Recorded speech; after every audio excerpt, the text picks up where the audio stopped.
before anything else. Hear me out, friend. What you are facing, addiction, is not a personal defect. It is not a moral failure. It feels personal because it was designed to feel that way.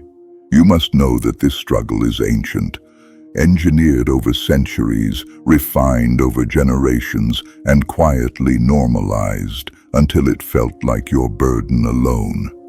They told you this was your fault, that weakness put you here, that if you were stronger, more disciplined, more virtuous, you wouldn't be struggling now. But that is the first lie.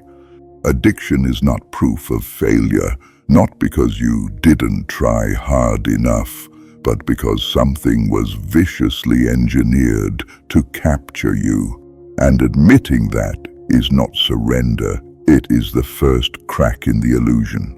Let me be clear, there is no shame in awareness, not because awareness feels good, but because ignorance keeps you trapped. The Stoics understood this deeply.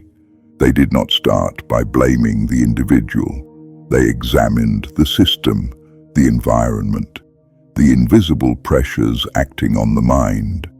Epictetus warned that a man enslaved by desire is no different from a man in chains.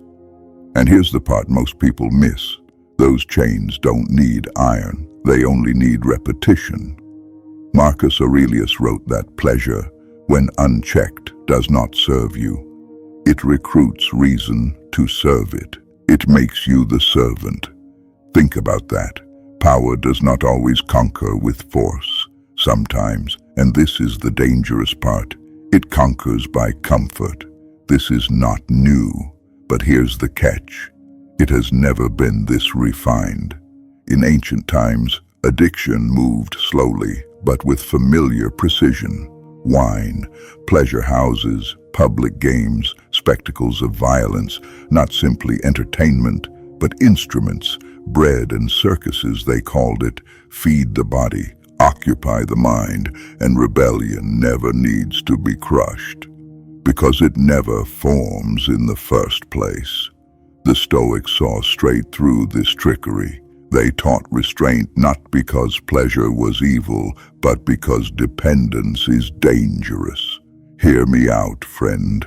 The moment your peace depends on an external stimulus, your freedom has already been negotiated away. Now, fast forward to today.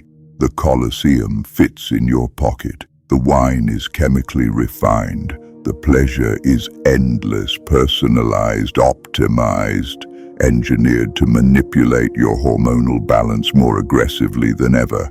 Different tools, the same old mechanisms. Dopamine still drives behavior.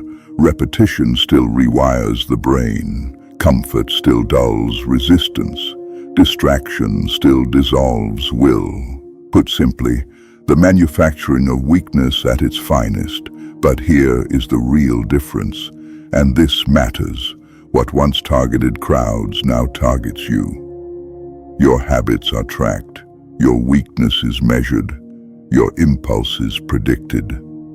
Not because you are broken, but because your nervous system is human, and the powers at work are more than capable of breaking even the strongest wills. You are not addicted by accident. You are responding exactly as biology dictates when exposed to engineered stimuli. Again and again, knowing this changes everything, not because it excuses the behavior, but because it explains it, and your brain needs this step. Recovery does not begin with punishment, it begins with recognition. You cannot fight what you refuse to name. You cannot escape a pattern you were trained to believe is your identity. But the moment you see the design, truly see it, self-blame loosens its grip and agency returns. This is what the Stoics taught.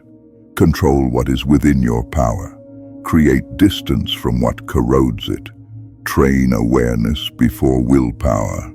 Not because desire disappears, but because mastery replaces submission.